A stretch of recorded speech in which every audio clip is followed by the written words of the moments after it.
La Fabrique Opéra fait appel à une dizaine de corps de métier. Décorateurs, coiffeuses, maquilleuses, costumières ou encore éclairagistes. Pour gérer et rassembler tout ce beau monde, il faut un chef d'orchestre. Patoche est le directeur de production. Il veille à ce que tout se passe bien.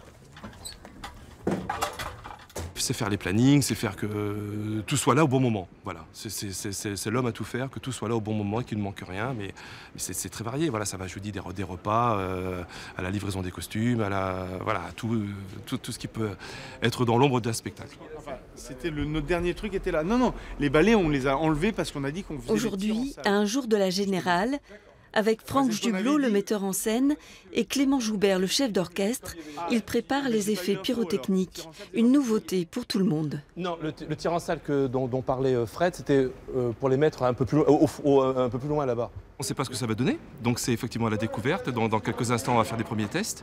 Et puis, ça va être la découverte, mais on est très excité par le projet, parce que normalement, ça va partir de partout et ça va être formidable, forcément.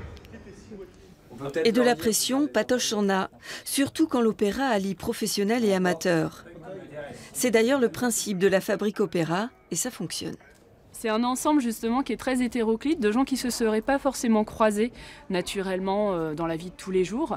Mais du coup, on s'enrichit tous les uns des autres de ces rencontres. Et finalement, l'idée, c'est qu'effectivement, tout le monde est au pied d'égalité. C'est un opéra coopératif dans le sens noble du terme. On a tous une part importante à prendre dans cet opéra. Chacun doit la prendre, chacun doit s'en saisir. Et ça met... l'idée, c'est qu'on réussisse, c'est tout.